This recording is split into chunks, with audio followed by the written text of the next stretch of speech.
Hi guys, good morning to all of you. कैसे हैं आप सब दोस्तों।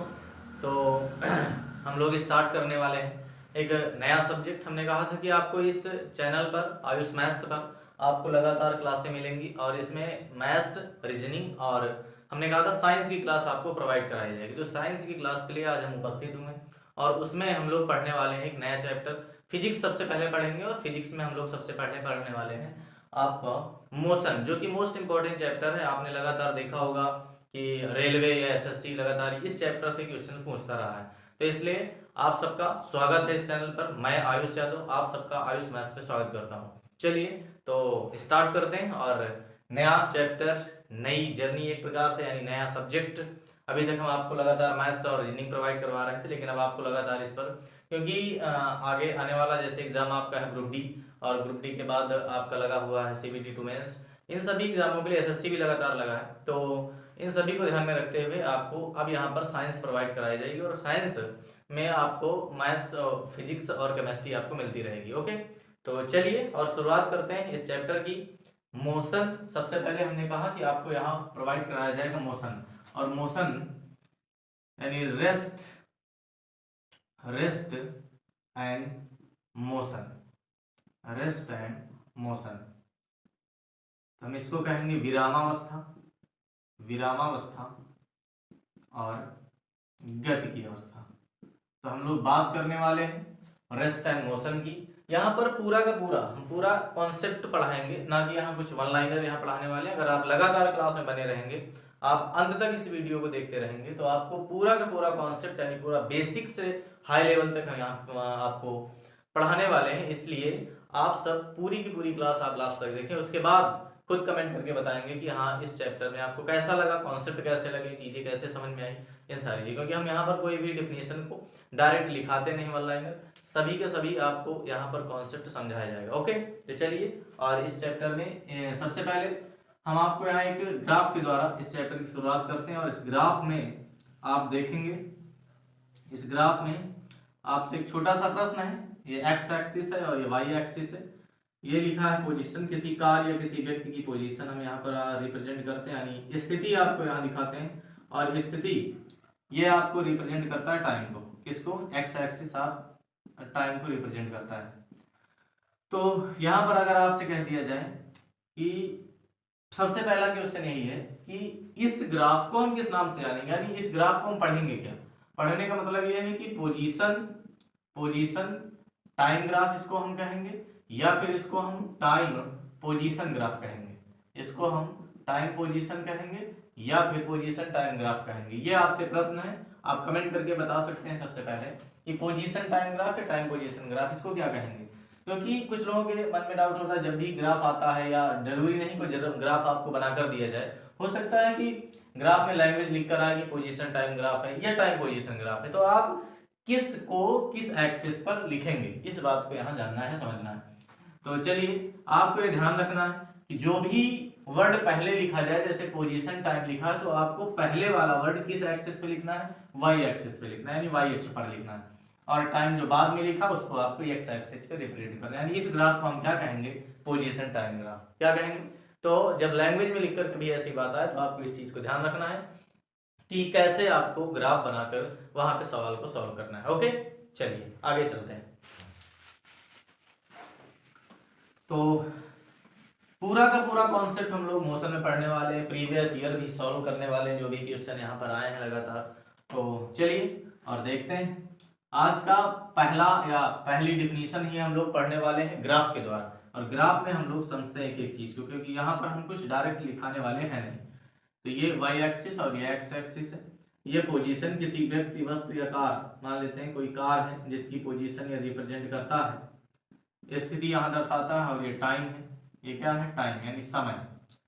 मान लेते हैं कि ग्राफ, ये आपका कर्व ये रिप्रेजेंट। सबसे पहला प्रश्न यही है कि आप ग्राफ को समझते कैसे हैं, आप ग्राफ के बारे में कैसे कुछ जानेंगे। इसके लिए क्या करना है आपको कि आपको सबसे पहले उस ग्राफ यानी कर्व पर कहीं पर दो बिंदु यानी डॉट आपको ले लेने हैं। किसी भी ग्राफ को समझने के लिए सबसे पहला काम आपको यही करना है कि उस पर कहीं आपको दो डॉट लेने हैं, और उसी से आपको एक्स एक्सिस से एक परपेंडिकुलर डाल देना है और एक वाई पर, एक एक्स एक्सिस पे लंबा डाल देना और एक वाई पर।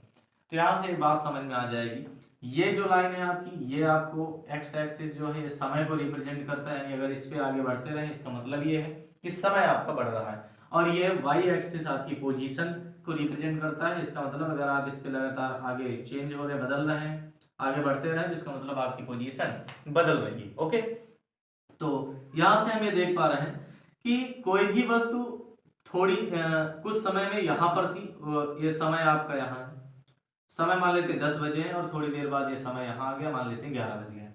तो आप ये देख पा रहे हैं कि 10 बजे वस्तु की पोजीशन यहाँ पर थी, इस जगह पर थी, और 11 बजे यानी थोड़ी देर बाद पोजीशन भी आपकी वहीं पर है।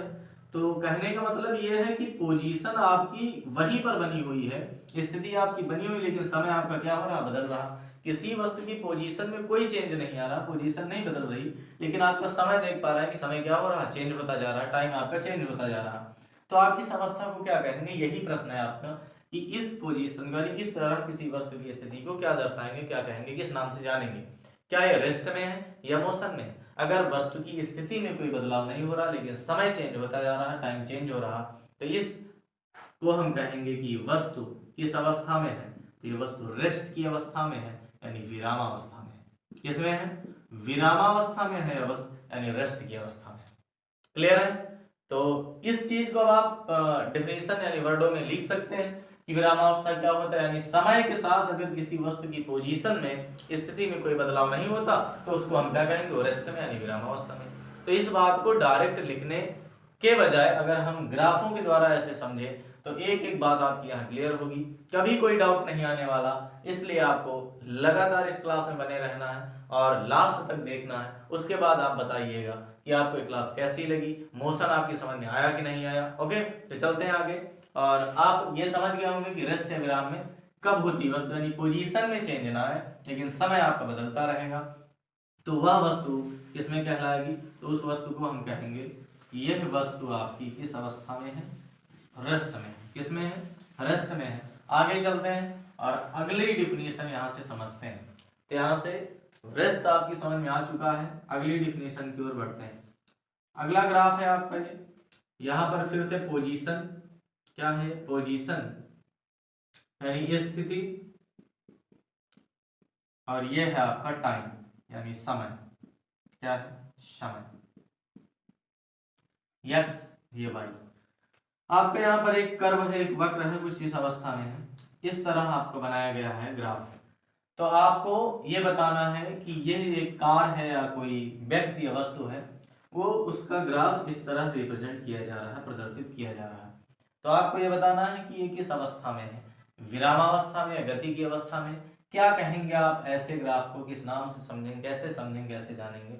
तो अभी आपको हमने कहा कि अगर किसी भी ग्राफ को समझना है तो आप उस पर दो डॉट कहीं पर ले लीजिए, दो बिंदु आप ले लीजिए कहीं पर, दो तीन कितने भी ले सकते हैं, जरूरी नहीं दो हो। आप मान लेते हैं यहाँ पर ये, तो आप यहाँ पर एक चीज देख पा रहे हैं कि हमने कहा कि किसी बिंदु से अगर जब बिंदु लेते हैं तो उससे आप एक्स एक्सिस और वाई एक्सिस पे लंबा डाल दीजिए, परपेंडिकुलर डाल दीजिए। तो यहाँ पर जैसे हमने परपेंडिकुलर डाला तो हमें स्थितियां इसकी पता चलने लगी, समय पता चलने लगा, सब कुछ यहाँ क्लियर हो रहा है। तो यहाँ आप ये देख पा रहे हैं कि वस्तु अगर पहले मूल बिंदु पर थी तो कुछ समय बाद, मान लेते हैं 5 घंटे बाद, 5 घंटे बाद यहाँ पर आ गई, 5 घंटे बाद ये यहाँ पर आ गई, पोजीशन उसकी बदल गई, 10 किलोमीटर, 5 किलोमीटर, जो भी आप लिखना चाहें। उसके बाद फिर समय थोड़ा बढ़ा और पोजीशन फिर चेंज हो गई, फिर थोड़ा सा समय यहाँ चेंज हुआ और सब पोजीशन यानी स्थिति उसकी फिर से बदल गई। तो यहाँ पर हम ये देख पा रहे हैं कि समय के साथ साथ वस्तु की स्थिति में लगातार बदलाव होता जा रहा है, वस्तु की स्थिति में लगातार बदलाव होता जा रहा। तो इसको हम कहेंगे कि ये वस्तु किस अवस्था में है, मोशन की अवस्था में है, अर्थात गति की अवस्था में। किसमें है, गति की अवस्था में है, मोशन की अवस्था में। ओके, तो यहां से आप एक चीज ये देख पा रहे हैं कि मोशन की अवस्था में तो है, लेकिन मोशन किस प्रकार का हो रहा। तो अगर हम ये देखें कि यहाँ समय अगर ये बराबर है, समय बराबर है, तो यहाँ पर ये डिस्टेंस भी क्या है, बराबर है। तो इस प्रकार की गति को हम क्या कहेंगे, इस प्रकार की गति को हम कहेंगे यूनिफॉर्म मोशन में है। किस अवस्था में है, यूनिफॉर्म मोशन में है, यूनिफॉर्म मोशन में। यूनिफॉर्म मोशन का मतलब एक समान गति में है। किस प्रकार की गति ये कर रही है, तो एक समान गति में है ये वस्तु, यानी जितने ये अगर समान समय में बराबर बराबर दूरियां, इक्वल डिस्टेंस अगर वो कवर करती है, तो इस प्रकार के मोशन को हम क्या कहते हैं, यूनिफॉर्म मोशन कहते हैं। आप प्रीवियस ईयर का जब पेपर देखेंगे, एमडीएस ने भी सवाल यहाँ से पूछा है कि एक समान चाल होती है जब वो समान समय में भिन्न भिन्न दूरियां तय करती है, या समान समय में समान दूरियां तय करती है, या फिर अलग अलग टाइम में समान दूरी तय करती है। ऐसा अगर आपको यहाँ पर कुछ दिया जाता है तो इस चीज को याद रखिएगा कि यूनिफॉर्म मोशन क्या होता है, एक समान गति क्या होती है, अगर वो इक्वल टाइम में इक्वल डिस्टेंस कवर्ड करती है तो इसको हम कहेंगे कि मोशन जो है आपका यूनिफॉर्म मोशन है। ओके, तो आप देखो कितनी आसानी से सारी बातें समझ में आ रही हैं कि कोई भी स्पीड हो, यूनिफॉर्म मोशन हो, नॉन यूनिफॉर्म मोशन, सब कुछ आप ग्राफ द्वारा समझ सकते हैं। आपको यहाँ कुछ रटने की जरूरत नहीं है, कुछ भी वन लाइनर पढ़ने की जरूरत नहीं है। यहाँ पर हम एक दूसरा ग्राफ लेते हैं, उससे भी आप यहाँ बात समझ पाएंगे कि दूसरी बात हम यहाँ क्या कहने वाले हैं।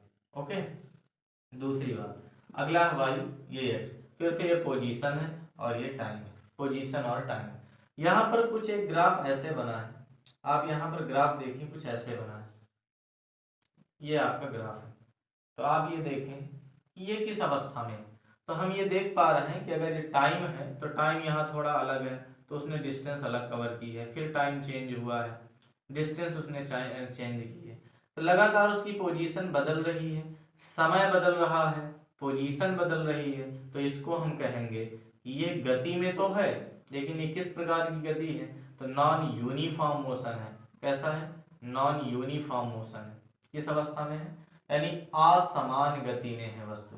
किसमें है, असमान गति कर रही है वस्तु। कौन सी गति है, असमान गति, यानी जब वो भिन्न भिन्न टाइम में, या आप ये भी कह सकते हैं कि इक्वल टाइम में भिन्न भिन्न डिस्टेंस तय करें, अलग अलग पोजीशन हो, तो उसको हम कहेंगे नॉन यूनिफॉर्म मोशन।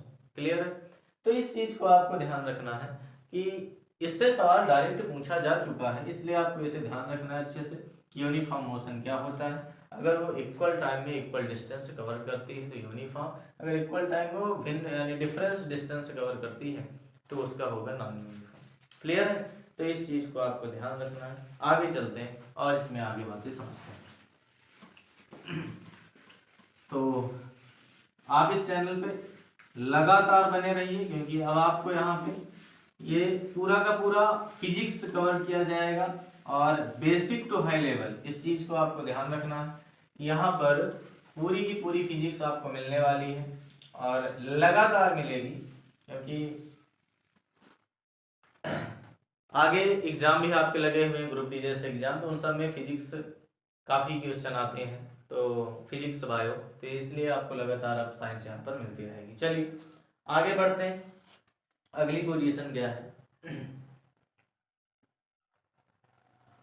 अगला एक ग्राफ आपके सामने बना हुआ है, आपको बहुत ध्यान से, बहुत अच्छे से सोच समझ के आंसर देना है। पोजीशन यानी स्थिति है, और ये आपका टाइम है। क्या है, टाइम, समय, ये y है और ये x है। यहाँ पर एक कुछ ग्राफ ऐसे बना हुआ है। अब आपको ये बताना है कि ये किस अवस्था को रिप्रेजेंट करता है, क्या पोजीशन ये दर्शाता है, क्या कहेंगे आप इसके बारे में। चलिए आपको वही एक काम करना है, ग्राफ कैसे समझना ये आपको ध्यान देना है। ओके, क्लियर है। चलिए हम बात करते हैं इस पर कि अगर कोई इस तरह का ग्राफ बना हुआ तो इसको क्या कहेंगे। तो आप यहाँ ये देख पा रहे हैं कि किसी भी वस्तु में यहाँ पर क्या है, समय, मान लो 10 बजे, कितने बजे, 10 बजे, तो समय यहाँ पर टाइम। थोड़ी देर में आप देखें कि ये वस्तु की पोजीशन यहाँ पर आ गई इतनी दूर पर, फिर वही 10 बजे आपकी पोजीशन यहाँ पर भी है। तो क्या ऐसा हो सकता है कि किसी वस्तु एक ही समय पर दो अलग अलग जगहों पर हो जाए, दो अलग अलग पोजीशन पे हो, यानी दो अलग जगहों पर दिखाई दे, समय एक ही है, 10 बजे का समय है, यहाँ पर भी है वस्तु और यहाँ पर भी, यानी पोजीशन अलग अलग है लेकिन टाइम सेम है। क्या ऐसा पॉसिबल है, क्या ऐसा हो सकता है। तो जब इस तरह का ग्राफ आपको मिले तो आप कहेंगे कि यह ग्राफ पॉसिबल नहीं है, this graph this graph is impossible. क्या है? ये इम्पॉसिबल है, यह ग्राफ संभव नहीं है, यह ग्राफ संभव नहीं है। क्यों संभव नहीं है? क्योंकि एक ही वस्तु की एक टाइम पर दो अलग अलग पोजीशन नहीं हो सकती। क्योंकि क्योंकि क्योंकि एक ही समय पर किसी वस्तु की दो अलग अलग पोजीशन स्थिति नहीं हो सकती, स्थिति नहीं हो सकती। दो अलग अलग पोजीशन नहीं हो सकती, यानी एक ही समय पर यह ग्राफ संभव नहीं है। ये बात लिखना है, क्योंकि एक ही समय पर किसी वस्तु की दो अलग अलग पोजीशन, कहने मतलब आप 10 बजे यहाँ पर हैं और थोड़ी देर बाद आप लखनऊ में हैं, इलाहाबाद में हैं, तो ऐसा पॉसिबल नहीं है। हाँ, ऐसा पॉसिबल हो सकता है एक कंडीशन में कि आपकी स्पीड इनफाइनाइट हो जाए, आपकी स्पीड क्या हो जाए, अनंत हो जाए, कि आप उसी समय आओ और उसी समय देखा गया, यानी अरबों खरबों आपकी स्पीड किलोमीटर प्रति घंटा हो जाए। तो इनफाइनाइट का मतलब बहुत ज्यादा कुछ भी हो सकती। तो एक ही समय पर ऐसा हो सकता है कि इस यानी कल्पना की जाए, सिर्फ काल्पनिक हो सकती है। तो आपका जो ऐसा ग्राफ कभी आता है तो उसमें हमेशा यही लिख कर आए, क्वेश्चन आ चुका पेपर में कि ये ऑप्शन आ जाए, यह एक ग्राफ संभव, यह ग्राफ संभव नहीं है। या फिर हो सकता है कि ये लिख कर आ जाए कि यदि वस्तु की चाल क्या हो जाए, इनफाइनाइट हो जाए, वस्तु की स्पीड इनफाइनाइट हो, अनंत हो, वस्तु की स्पीड अनंत है। लेकिन यह भी संभव नहीं है, लेकिन यह भी संभव नहीं है, संभव नहीं है। क्योंकि सबसे अधिक चाल स्पीड प्रकाश की होती है, सबसे अधिक चाल प्रकाश की होती है। यानी आपको अधिकतम चाल पता भी है, तो ऐसा आपको पता प्रकाश की चाल कितनी होती है, 3 × 10⁸ मीटर पर सेकेंड। तो हम ये कह रहे हैं कि ऐसा भी पॉसिबल नहीं है। आप ये कल्पना करो कि किसी भी वस्तु की चाल अनंत हो, तो ऐसा हो सकता है, लेकिन यह भी संभव नहीं है, क्योंकि सर्वाधिक जो चाल होती है वो प्रकाश की होती है। ओके, तो आपको जब ऑप्शन मिलेगा इस सवाल का, या तो मिलेगा दिस ग्राफ इज इम्पॉसिबल, यानी यह ग्राफ पॉसिबल नहीं है, या फिर आपको यह मिलेगा कि वस्तु की चाल अनंत हो, लेकिन यह भी पॉसिबल नहीं है, यह भी संभव नहीं है, क्योंकि सबसे ज्यादा जो चाल होती है वो प्रकाश की होती है, 3 × 10⁸ मीटर पर सेकेंड। क्लियर है? तो इस तरह का ग्राफ कभी पॉसिबल नहीं है, इस चीज को आपको ध्यान रखना है कि एक ही समय पर किसी भी वस्तु की दो अलग अलग स्थितियां हो जाए। क्लियर है? तो चलिए आगे चलते हैं और आगे बात करते हैं किसकी। तो हम लोग आगे भी ग्राफ पढ़ेंगे, और ग्राफों में आपको ध्यान रखना होगा कि ग्राफ में आपको ध्यान रखना होगा कि आगे हम लोग पढ़ने वाले हैं एक्सेलरेशन, वेव, यानी वेलोसिटी, स्पीड, ये सब के भी ग्राफ हम लोग पढ़ेंगे। तो इसलिए आपको एक एक बात यहां से समझते हुए चलना है। ओके, चलिए अगली हेडिंग लगा लीजिए, डिस्टेंस एंड डिस्प्लेसमेंट। हेडिंग लगा लीजिए, डिस्टेंस एंड डिस्प्लेसमेंट। डिस्टेंस का मतलब क्या है, दूरी, और डिस्प्लेसमेंट का क्या मतलब है, विस्थापन, डिस्प्लेसमेंट यानी विस्थापन। बहुत ज्यादा यहां से क्वेश्चन पेपरों में आ चुके हैं कि डिस्टेंस और डिस्प्लेसमेंट क्या होते हैं। डिस्टेंस की बात करें तो डिस्टेंस क्या होगा कि किसी भी वस्तु के द्वारा वो जिस पथ से होकर गुजरे, जिस मार्ग से होकर गुजरे, उस पथ की जो लंबाई होती है उसको हम क्या कहेंगे, उसको हम दूरी कहेंगे। यानी कोई व्यक्ति मान लो ए से चला है, ए से बी गया है और उसके बाद सी गया है। एक व्यक्ति चला है ए से बी, उसके बाद बी से सी, तो हम कहेंगे ए से बी जा रहा है, मान लेते हैं 4 किलोमीटर प्रति घंटा, ये 4 किलोमीटर गया है और ये 3 किलोमीटर। तो अगर आपसे ये पूछा जाए कि उसने कितना डिस्टेंस कवर किया है, तो डिस्टेंस की बात की जाए तो अभी हमने कहा कि किसी भी वस्तु के मार्ग की जो लंबाई होती है, यानी टोटल पाथ लेंथ जो होगा वही हमारा डिस्टेंस होगा। तो टोटल जो पथ की लंबाई होगी उसी को हम क्या कहेंगे कि वो दूरी, यानी 4 + 3 कुल मिलाकर के 7 किलोमीटर वो गया, यही उसकी क्या है, डिस्टेंस है।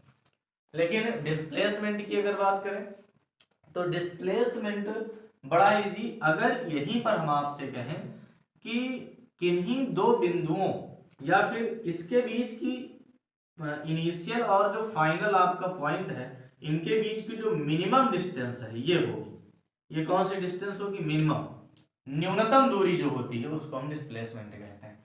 यानी ये कितना आ जाएगा, अगर आप पाइथागोरस लगाएंगे तो ये 5 आ जाएगा, ट्रिपलेट आपको पता होगा, तो ये आपका कितना निकल आएगा, 5। तो इस सवाल में अगर डिस्प्लेसमेंट की बात की जाए तो डिस्प्लेसमेंट जो होगा वो आपका कितना होगा, डिस्प्लेसमेंट वो आपका होगा 5, कितना होगा, 5 किलोमीटर। तो डिस्प्लेसमेंट की अगर डेफिनेशन आपको लिखना है तो आप लिख सकते हैं कि शॉर्टेस्ट डिस्टेंस बिटवीन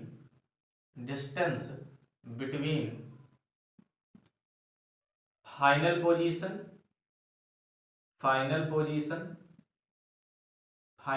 लिख सकते हैं आप, final point and initial point, कौन सा, इनिशियल पॉइंट, यानी किसी भी वस्तु के प्रारंभिक बिंदु और अंतिम बिंदु के बीच की जो न्यूनतम दूरी होती है, प्रारंभिक बिंदु और अंतिम बिंदु, कौन सा बिंदु, अंतिम बिंदु के बीच की न्यूनतम दूरी, कौन सी दूरी, न्यूनतम दूरी को ही हम क्या कहते हैं, डिस्प्लेसमेंट कहते हैं। क्या कहलाता, दूरी विस्थापन कहलाती है। कहने का मतलब एक प्रकार का ये भी डिस्टेंस ही है, लेकिन डिस्टेंस क्या है, न्यूनतम है, मिनिमम डिस्टेंस जो होगी उसकी क्या कहेंगे, विस्थापन कहेंगे। और दूरी क्या हो जाएगी, टोटल पाथ लेंथ हो जाएगा। इसको आप चाहे तो लिख दें कि टोटल पाथ लेंथ क्या कहलाता है, आपका डिस्टेंस कहलाता है। क्या कहलाता है, डिस्टेंस। यानी किन्हीं भी एक व्यक्ति जिस मार्ग से होकर जाता है उस मार्ग यानी पथ की लंबाई को हम दूरी कहते हैं, और विस्थापन क्या हो जाएगा, शॉर्टेस्ट डिस्टेंस, यानी दो बिंदुओं के बीच की जो न्यूनतम दूरी होगी, मिनिमम डिस्टेंस, उसको क्या कहेंगे, डिस्प्लेसमेंट। ओके, चलिए यहां से कई तरह के प्रश्न आपको मिलेंगे और कई तरह के प्रश्नों में आपसे कहा जाएगा कि आपसे प्रश्न ये पूछ लिया जाएगा कि दूरी क्या निगेटिव हो सकती है, या फिर आपसे कहा जाएगा कि क्या दूरी सदैव ऑलवेज पॉजिटिव होती है। यानी इसमें आपको स्टेटमेंट के रूप में कई तरह के क्वेश्चन लिखकर दिए जा सकते हैं। एक सबसे छोटा सा क्वेश्चन ये है कि क्या दूरी और विस्थापन दोनों बराबर हो सकते हैं। तो एक प्रश्न आपको लगातार मिलेगा, कई बार पेपर में आया भी है, कि जैसे किसी की स्ट्रेट लाइन में मोशन हो रही हो, कोई वस्तु जो सीधी रेखा में गति कर रहा हो, मान लो ए से बी तक गया है, कहां तक गया, बी तक गया, ये स्ट्रेट लाइन में गया है, मान लेते हैं 10 किलोमीटर, कितना गया, 10 किलोमीटर। तो अब आप ये बताइए कि अगर 10 किलोमीटर गया है तो उसकी जो डिस्टेंस होगी वो डिस्टेंस कितनी हो जाएगी। तो हम कहेंगे डिस्टेंस यहाँ पर कितनी हो जाएगी, वो टोटल गया ही है ए से बी तक, तो इसका मतलब वो 10 किलोमीटर गया, इसके पथ की लंबाई 10 किलोमीटर। लेकिन अगर हम आपसे कहें डिस्प्लेसमेंट क्या होगा, तो डिस्प्लेसमेंट कहता है कि फाइनल एंड इनिशियल, प्रारंभिक और अंतिम बिंदु के बीच की जो न्यूनतम दूरी, अगर स्ट्रेट लाइन में गया तो उसके बीच की न्यूनतम दूरी यही होगी। इसका मतलब डिस्प्लेसमेंट भी क्या हो जाएगा, उसका भी 10 हो जाएगा। तो आप ये चीज नोट डाल के लिख सकते हैं कि दूरी और विस्थापन सदैव जब सरल रेखीय गति होती है तो उसमें बराबर होते हैं। दूरी और विस्थापन क्या होते हैं, सरल रेखीय गति में, स्ट्रेट लाइन जब आपकी मोशन हो, सरल रेखीय गति में दूरी और विस्थापन सदैव बराबर होते हैं। दूरी और विस्थापन सदैव बराबर होते हैं। क्या होते हैं, बराबर होते हैं।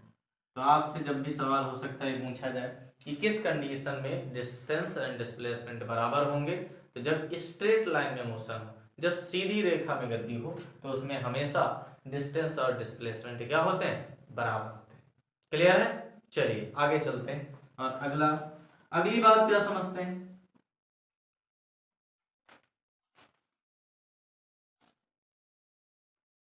अगर आपसे कहा जाए कि दूरी कभी ऋणात्मक हो सकती है या शून्य, तो कभी नहीं हो सकती। दूरी कभी शून्य, अगर कोई व्यक्ति चला है और उसने कुछ ना कुछ डिस्टेंस कवर किया तो कभी ऋणात्मक नहीं होगी, यानी निगेटिव नहीं होगी, वो सदैव पॉजिटिव होती है।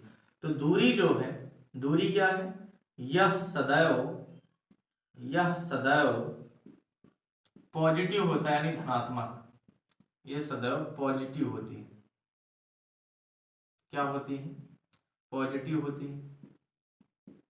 पॉजिटिव का मतलब है धनात्मक, ये धनात्मक होती है। डिस्प्लेसमेंट की अगर बात करें तो डिस्प्लेसमेंट क्या है, जैसे आप मान लो इसमें ये पहली चीज तो डायरेक्शन आपको यहां लेना पड़ेगा।